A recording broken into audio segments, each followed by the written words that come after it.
जय जगन्नाथ बंधुगण। आजिर भिडियोटी बहुत ही खास अटे। आपणक भाग्य रे भगवान कौन लिखिछंती आज आमे एही भिडियो माध्यम रे जानिबा।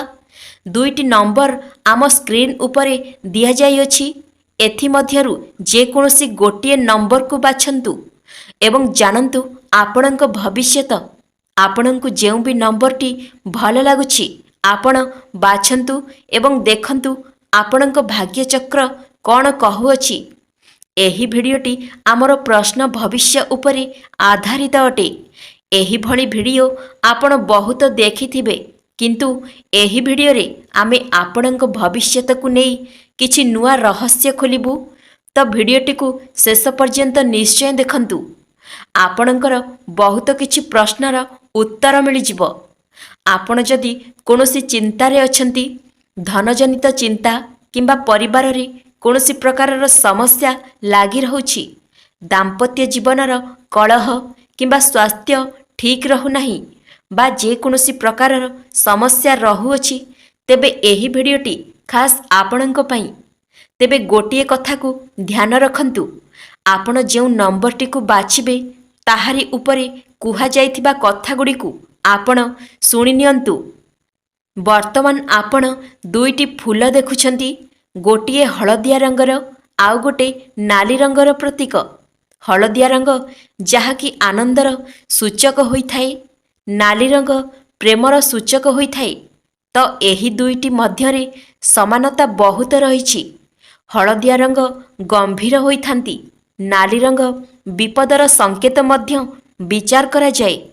प्रत्येकटी फूल विषय रे आपण चिंता करी बाछंतु गोटिए फूल। आपणଙ୍କୁ 5 सेकेंडर समय दियागला एवं जानंतु आपणଙ୍କ भविष्यत। जदि आपण हलदिया रंगर फूल को बाछिछंती बा 1 नंबर संख्याटी को बाछिछंती, तो ताहा कौन कहूछि आपणଙ୍କ भाग्य विषय रे। देखंतु आपण वर्तमान व्याग्रमना होई प्रश्नर आश्रय नेछंती। जहा हेउ आपणଙ୍କ पई वर्तमान शुभ समय आसीगलानी। प्रायतः आपणଙ୍କୁ लागे दुखर समय अधिक होई जाइछि। समस्त व्याकुलता दूर हेबो। आपणଙ୍କ जातकर मंद दोष जोगु एसबु असुविधा हेउथिला, से सबु मंद फल आपण भोग करी सारिलेनी। रोगरे पड़ी आपण बहुत अर्थ व्यय करी सारिलेनी।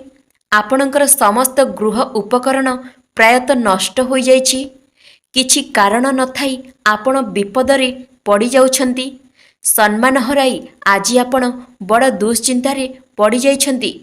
दोष नथाई मध्य लोकमाने आपणଙ୍କୁ दोषी करूछंती। भूल नथाई मध्य सांगमाने आपणଙ୍କ ठारू दूरे जाउछंती। उद्धार बा ऋण जहा आपण करिथिले ताहा सुजिबारे आपणଙ୍କୁ कष्ट हेउथिला, सबु किछि वर्तमान ठीक होई जिवो। आगकू आपणଙ୍କର भल समय आसुअछि। आपण वर्तमान निजर इष्टदेवଙ୍କୁ पूजार व्यवस्था करंतु। पूर्वजन्मर कर्मफल हुए तो ए जन्मरे आपणଙ୍କୁ बहुत कष्ट देउछि, तथापि से फलर भोग आपणଙ୍କ पई आहुरी अनेक दिन भोग करिबाकू पड़ी पारे। ताहार निराकरण निमंते लक्ष्मी नारायणଙ୍କୁ पूजा करंतु। 5 जन ब्राह्मणଙ୍କୁ खाइबाकू दियंतु। किछि दान करंतु। ताहा सहित आपणଙ୍କ पिताଙ୍କୁ निज इच्छा बलरे सुख शांति दियंतु। उपरोक्त शांति विधान लागी देवादेवींक पूजारे लागी पड़ंतु। आपण जेउ दुख भोग करूछंती ताहा बहुत शीघ्र समाप्त हेबाकू जाउछि। आपण आउ चिंता करंतु नाही।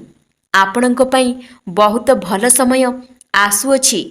आपणଙ୍କ ठारू दूरे जाइथिबा मित्र माने, बंधु माने बा सहयोगी माने पुणी आपणଙ୍କ पाखकू फेरी आसीबे। ऑफिस रे जहाँ भी किछि समस्या चलुछि ताहा सबु किछि ठीक होई जिवो। मित्र शक्ति वृद्धि पाइब, शत्रु माने पराजय हेबे। आपण जहाँ भी चिंता करिबे सेथिरे आपण सफलता लाभ करिबे। गोटे कथा मने रखंतु, आपण एबे प्रति कथारे मिछ कहउचंती। आगरु एपरी मिछ कहु नथिले, किंतु एबे प्रतिटी कथारे मिछ कहिबा आपणଙ୍କର देह सुहा होई गलानी। मिछ कहिबाकू आपण जमा डरू नाहंती।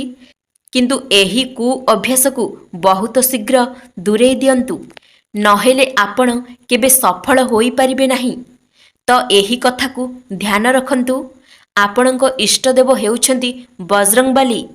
ଯଦି ଆପଣ 1 ନମ୍ବର ସଂଖ୍ୟାଟିକୁ ବାଛିଥିଲେ ତେବେ କମେଣ୍ଟ ବକ୍ସରେ ଜୟ ହନୁମାନ ଅବଶ୍ୟ ଲେଖିଦିଅନ୍ତୁ। ତେବେ ବନ୍ଧୁଗଣ, ଏବେ ଆସନ୍ତୁ ଜାଣିବା, ଯଦି ଆପଣ ନାଲି ରଙ୍ଗର ଫୁଲଟିକୁ ବାଛିଛନ୍ତି ବା 2 ନମ୍ବର ସଂଖ୍ୟାଟିକୁ ବାଛିଛନ୍ତି ତ କ'ଣ କହୁଛି ଆପଣଙ୍କ ବିଷୟରେ? କ'ଣ ରହିବ ଏହି ସମୟ ଆପଣଙ୍କ ପାଇଁ? ଆଗାମୀ ଜୀବନ କିପରି ରହିବ ସବୁକିଛି ଜାଣିବା। ଆପଣ ଯାହା ପ୍ରଶ୍ନ ମନ ମଧ୍ୟରେ ଗ୍ରହଣ କରିଛନ୍ତି ତାହା ଅତ୍ୟନ୍ତ ହିଁ ଉନ୍ନତ ଅଟେ। ବର୍ତ୍ତମାନ ଆପଣଙ୍କ ଜୀବନ ମଧ୍ୟରୁ ପାପଫଳ ଦୂର ହୋଇ ଶୁଭଫଳର ଆଗମନ ବେଳ ଆସିଯାଇଛି।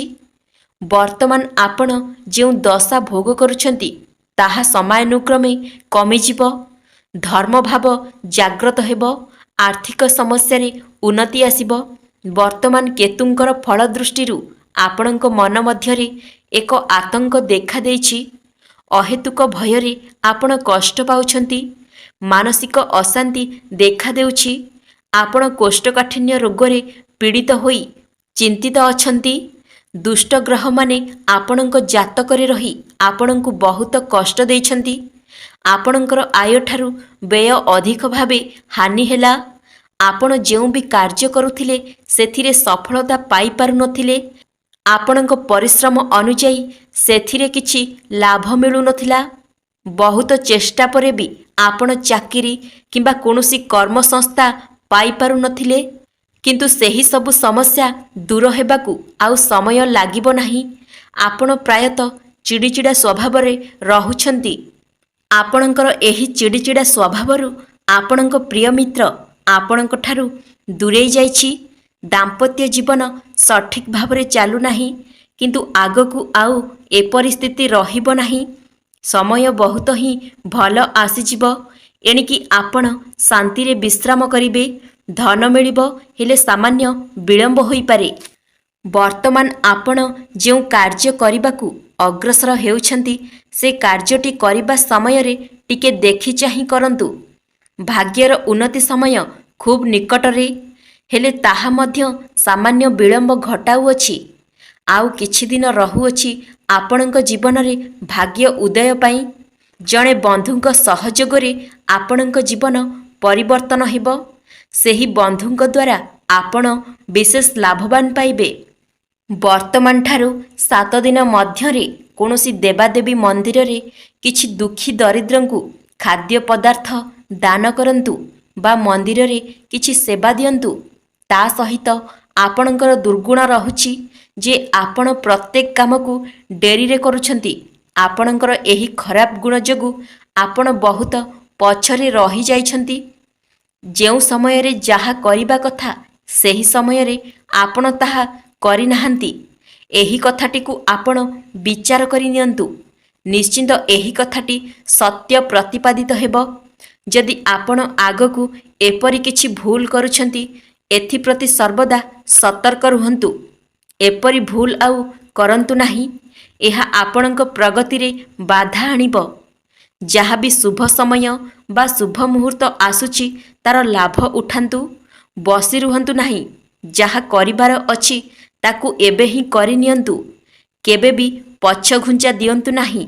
ଆପଣଙ୍କ ଇଷ୍ଟ ଦେବତା ହେଉଛନ୍ତି ପ୍ରଭୁ ଜଗନ୍ନାଥ। ତାଙ୍କ ପୂଜାର୍ଚ୍ଚନା ଆପଣଙ୍କୁ ଶୀଘ୍ର ହିଁ ଫଳପ୍ରାପ୍ତି କରାଇବ। ତେବେ ବନ୍ଧୁଗଣ, ଆପଣ ଯଦି 2 ନମ୍ବର ସଂଖ୍ୟାଟିକୁ ବାଛିଥିଲେ କମେଣ୍ଟ ବକ୍ସରେ ଜୟ ଜଗନ୍ନାଥ ଅବଶ୍ୟ ଲେଖିଦିଅନ୍ତୁ।